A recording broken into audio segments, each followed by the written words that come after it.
we ready? All right. Hey guys. Welcome to the BioWare Base, and welcome to our little impromptu panel / Q&A for Star Wars: The Old Republic. We have a a lovely gallery of developers here who are going to do, and developers and actresses, I should say, who are going to do some Q&A for you in a little while.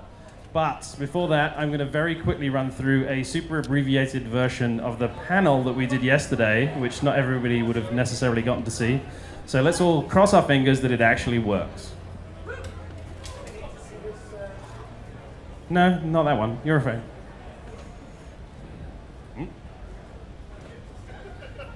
Any second now. There we go. Okay, I guess those fonts didn't work after all. So, we talked a little bit yesterday about exploration in the Old Republic because, of course, you get to explore many of the iconic planets that you've seen from the movies, including Hoth and Tatooine, and then we have some other planets like Voss here, which are completely new to the Star Wars universe, and they've never been seen before. They've been made up by the team at BioWare Austin. And one thing we showed off was that you may be wondering how to get around those planets, and the answer is that we have, of course, vehicles which don't work. Oh, there we go. Now, some of you may have seen the early vehicle reveal that we did at E3, and let's be honest, not everybody liked those vehicles, but however, those vehicles were really designed for lower level characters in the game, and if you get up to slightly higher levels, you'll see vehicles like these. Oh, yeah!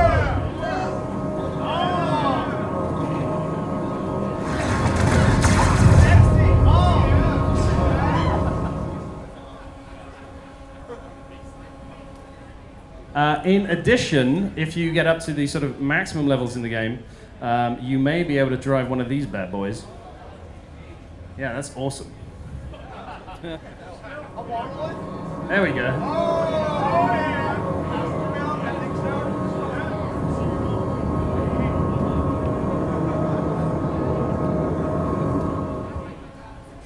All right, in addition to that, we talked a little bit about a new feature we've been adding called character customization, and I'm going to let James Olin talk about that.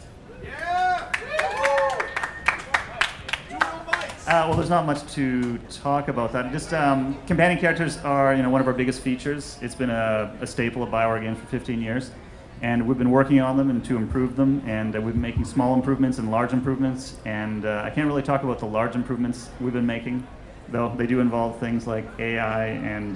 No, you really can't talk about it. Okay, I won't talk about it. But some of the small improvements to companion characters include the ability to actually customize the appearance of your companion character. Not just what he wears, but actually what he looks like. And to give you an example, Vet, who's one of the companion characters for the Sith Warrior, she's a Twi'lek, and Twi'leks have different skin colors, such as blue, red, yellow. And if you want her to have a different skin color, you'll be able to do that. And that's just one example. There's a lot of different things that you can do with that. The reason we've put this customization in is just one of the features that our fans and players who've been testing the game have been asking for.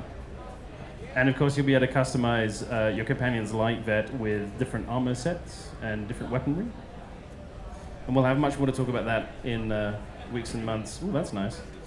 Weeks and months ahead. The other thing we announced yesterday is, of course, pre-order is now available for Star Wars: The Old Republic, if you hadn't heard.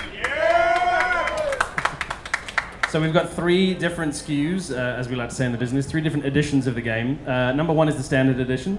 You can download that digitally from origin.com, and you can also, of course, get it from retailers. Number 2 would be the digital deluxe edition, which, as the name implies, is only available exclusively as a digital download from origin.com. And last but not least, of course, is the collector's edition. Woo! It has limited supply, and because apparently saying the word sold out in a crowded room makes everybody think that it's sold out, I won't say sold out. It's not sold out. It is available at retailers around the world, and we'll have a quick look at what's in it right now. So it comes in this delightful box. It comes in a box, yes!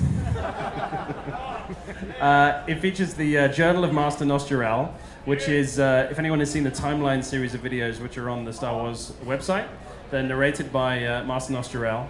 And this is his journal, which includes never-before-seen artwork and new background information about the Old Republic. In addition, there's the lovely Darth Malgus statue. This is about 9 inches tall. Will sit on your desk very nicely. Slightly smaller than that smaller one than the over other there. one over there. It's amazing. You can actually see it here if you have a Comic-Con badge. If you go to the Gentle Giant Studios booth, they have a little corner which has the Darth Malgus statue in it, so you can take a look. Oops. Of course, we have a galaxy map to show you the locations of the in the known galaxy during the Old Republic. We have a Music of Star Wars: The Old Republic CD with 17 tracks from the game. We have a security authentication key fob. Everybody knows that these are super important these days for MMOs. And you are going to get one in the collector's edition. And last but not least, of course, we have the game. And there are seven virtual items in the box. Well, not in the box, online. Virtually in the box. Virtually there, yes. And pre-order is limited. We have a limited supply for pre-order, and the sooner you redeem your pre-order code, which is the code you get when you pre-order, the sooner you get to play. I should point out that some people have been panicking a little bit about how fast they need to redeem their pre-order code. We know how many pre-order codes we have. We're planning for that many pre-order codes to be ultimately available and sold out before launch. So everybody who gets a pre-order code and redeems it is going to get early game access. It's not going to be cut off at some point before we launch. And I guess the last two things we talked about, number one was that we're going to do beta testing weekends. Beta testing, I think, is the American... Beta, whatever. Yeah. Whatever. They're going to start in September. And of course, the last but not least, we have a release window target. Wow, my fonts are just awesome. That is going to be holiday 2011 is what we're currently targeting as a release date. Do you want to speak any more to that, Rich? Yes, basically, the reason we haven't launched an exact date is we're still in beta testing. And quality is a huge issue with BioWare, and we want to make sure that everyone has a good experience playing the game. So we're going to take our time to make sure that happens, and then once we feel comfortable about it, we'll give a release date. But that's our target. I think the exact words you used yesterday were, we're trying to make a game that's not crap. That's right. There you go. Yeah. What's that? Is it on a Tuesday? Nope. Nice try. Okay, so I think that's it for a very abbreviated version of the panel. So now we're just going to go into the Q&A section of things. David Bass here is going to run energetically up and down this line, and he is going to thrust a microphone in your face. I'll do that right now. Yeah. And before you get the first question, I just want to introduce everybody who's sitting down here. Myself, I'm the community manager for the title. Rich Vogel right here is the executive producer for Star Wars: The Old Republic. Dallas Dickinson, who is a slave to Rich. And the spokesperson. Is our director of production. Yes, sorry. James Olin is the game director, so overall in charge of the design and everything else for the game. Yes. Someone who wasn't on our panel yesterday, Drew Karpyshyn. Drew is the author of the upcoming Revan novel, which is going to explain everything about Revan and why now he's a man instead of a woman. Why is that again, Drew? So you mean the next bestseller? And that'll be coming out later on this year. And last but not least, at the end, we have the lovely Holly Fields. Holly was introduced yesterday as the voice of Nadia, who is the companion character to the Jedi Consular. So she is here to answer any questions you have about voice acting and that kind of thing. All right, let's have the first question. Oh, and as an extra incentive for asking a question, we have some copies of Fatal Alliance, which is the first novel set in Star Wars: The Old Republic's time frame, and which we'll give to anyone who asks a question. Otherwise, we'd just give it to ourselves. Ready? We're ready. Go. All right, can I do two? You can do one. I can do one. All right. So you showed that end game you get the mounts with 2 seats. Does that imply passenger mounts? So the question is, we showed a speeder, land speeder with 2 seats. Does that imply that you're able to put your, maybe another player or a companion character in that seat? Not for ship, but it's definitely something we've discussed. So currently, you're going to be a little bit lonely in the land speeder. But it's reserved for future expansion. There you And the back seat as well, is that reserved for future expansion? go. Always. That's where we're storing the Star Wars chess minigame. Just kidding. Oh, man. Whenever James says just kidding, I get. They didn't hear the just kidding either. If you have a question, by the way, guys, please raise your hand nice and high so David can run to you with a microphone. Yeah, so most of us are coming off of World of Warcraft, obviously. So is it in your future plans to have a bunch of expansions, make us pay $40 out the nose for that when it comes out? So I think the question is, are we going to have expansion packs after our game releases? Dallas, do you want to answer that? Yeah, so we aren't announcing anything about the business plan for the game. There certainly will be content that comes out after the game. Some of it that'll be free to play. Some of it will be something you have to pay a little bit extra for. DLCs, yeah. Yeah, just remember, it takes a lot of money and time to make these expansions. They're not free. No, is it going to be like huge?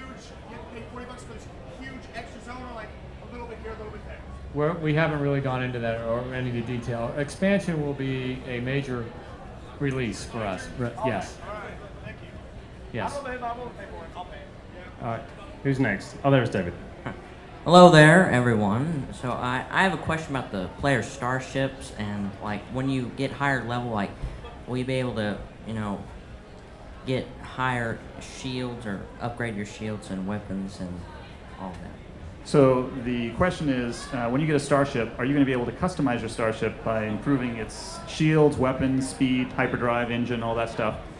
The answer, missile base. The answer is yes. You're able to customize your ship. You're able to customize all that stuff. And in fact, you don't have to wait till you're a higher level. As soon as you get your ship, you can start looking for ways to customize it and make it easier to blow up those enemy fighters. I think we should be clear that we're talking about additions to your weaponry and shields and stuff for the space combat minigame when we're talking about customization. Yes. That is right. correct. Thank you. I wasn't talking about the, just kidding. I did have a question. Oh. Hello, thank you for being here. The question was, how many worlds with the first game? Oh, this is a question that I have to answer again to make up for my screw up from yesterday, right? So the question is, how many worlds He are there can't in the count. game? And there are 17 full major worlds in the game, though there are other minor worlds in the game as well. Yes. Rich, we found out yesterday that James doesn't count the same way as the rest of us. Developers don't count things the same way as what a player might. Yeah. Oh, that's low. Oh, that is low. Oh, you want me Oh. to do that? Hey, how's it going? How much customization did you put into the companion characters in terms of what you can do to customize the whole experience of playing with those extra side characters? Do you know what I'm talking about? So the question is, how much of work have we put into allowing players to customize their companion characters? In terms of like, what can you customize their behavior? So how can you customize your companion character? So I can go into some details in terms of how you can customize their appearance. So you're able to customize all of their wearables. So their armor and their boots and their gloves and their helmet. You're able to customize what weapon they have and upgrade their weapons. You can do everything to their weapons and armor that you can do to your own weapons and armor. So you can upgrade them with their upgrade slots. In addition, you're able to modify your companion character's appearance, like we were showing up there. So, for example, skin color and facial features and stuff like that. You can't do major changes. You can't change their sex or their species. Well, we're not ready to talk about that yet. Steven's giving me the look. James is not ready to talk about that yet. That's all right. They're side guys. Hi. Hi, this question is that the last panel you talked a little bit about PvP. Will there be a chance for ship-to-ship PvP combat? So the question is, do we have ship-to-ship PvP combat for the release of the game? And the answer is, No, we do not. I didn't want to give the bad news. We have something that we call the Big Wall of Crazy, where we list every single thing we want to do in the game in the future. And there's a lot of stuff on that, maybe including PvP space combat. You get to do PvP combat on a spaceship. Does that count? Yeah, there you go. Yesterday, you showed all your classes. I'm interested in the subclasses that you can take after you pick your initial class. What's available there? Well, we have 16. We call them advanced classes, and there's 16 of them. Do you want to hear everyone, or? Whatever you want to tell me. Okay. What do we want to tell them? Advanced classes, yeah, we have 2 per class. So we have things like the Sith Warrior Juggernaut, the Jedi Knight Guardian, the Imperial Agent Sniper, Well, there's 16 of them. There's lots. They're up on our website. You can go to swtor.com, or sorry, StarWarsTheOldRepublic.com, and you'll see all of our advanced. Yeah, and I think within that also, there's a whole lot of customization you can choose about your spec within the class. So even if you choose the sniper spec as an agent, you can take it a marksman path. You can take it a couple of different ways. So after that, you actually have a whole lot of customization about how you want to play that particular advanced class. Could you ever change if you choose one? Can you ever? Yes, is the answer to that. But I think James had a good answer to that yesterday, so I'll let him say it again. Yes, you are able to respec your advanced class. However, we only what we want to do is, because advanced class is a choice you make after character creation, we want to give you the option to correct a screw up. So if you choose the wrong advanced class, the first time you respec will be really cheap, but then after that you're kind of stuck with your advanced class. So if you screw up twice, too bad for you.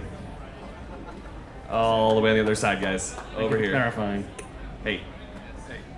Hey, we were in the panel yesterday, and when you were talking about the voiceovers, I saw a HK-47 kind of flash up real quick.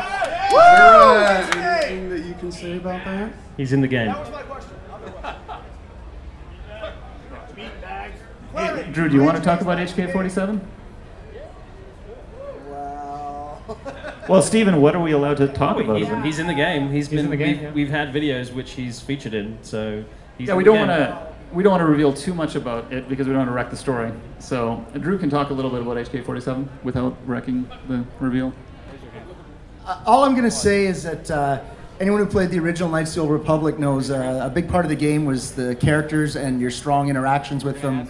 And we understand that players want that kind of experience. We're giving you that with your new companion characters. And, you know, we do have nods to the original Knights of the Old Republic in Star Wars The Old Republic. Also, you will learn some things potentially about certain characters, not necessarily HK-47, in the Revan novel as well. So, buy the novel. Nice, get that plug in. Good one. Yeah. I was wondering if there were going to be worlds specifically dedicated to PvP.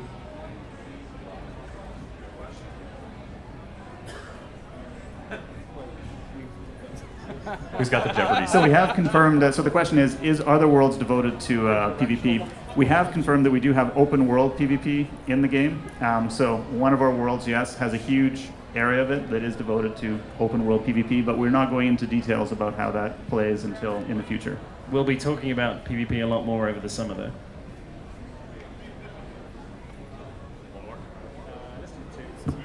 Two more questions. Let's start here. So you mentioned in the panel yesterday that your characters will have like dark and light side alignment. Is that gonna, like in previous games, is that gonna affect your character's appearance like it has in the past? Are you continuing on with that, or can you not tell me?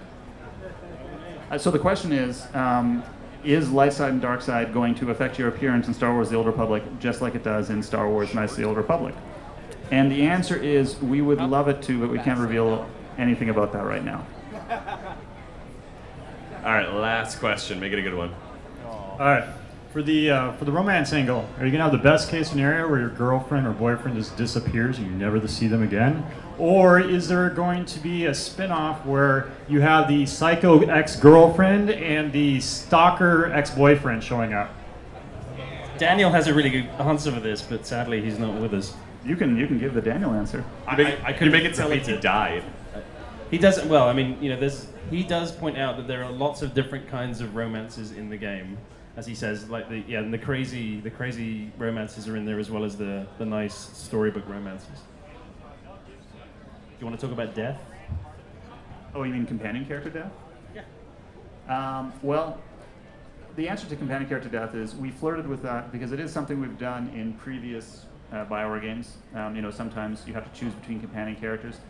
In Star Wars: The Old Republic, though, because it's an ongoing game that you're gonna have a character for perhaps years, we've kind of avoided that as a storytelling mechanism. We don't want to take away your companion character forever, because unfortunately, what we found through testing was that players would make that choice just to see what happens, and then they would get really mad that their companion character was gone forever.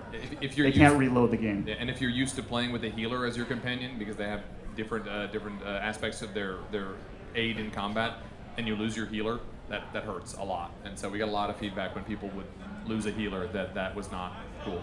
Our original strategy was like, well, if people are dumb enough to kill their companion character, they're just going to have to deal with it. But then there was way too many people who were saying, well, are they really going to kill my companion character? They didn't know. Oh wait, they're dead. And of course, I mean, if you choose the Jedi Consular class, you'd be playing with Nadia as voiced by Holly here, and I don't think anyone wants to kill Holly, right? There you go. That would be mean. Yep. Okay, guys, we're going to do a bit of a signing session here. So Drew is going to be signing 3 copies of his novel Darth Bane. I think it's Path of Destruction is what we have here. While we have enough stock here, you can certainly get some stuff signed. If you want to line up in an orderly queue over this side. Holly's going to be signing some photos, and we've also got some posters here that guys are going to sign. So feel free to come up, and we'll sign as long as we can. All right.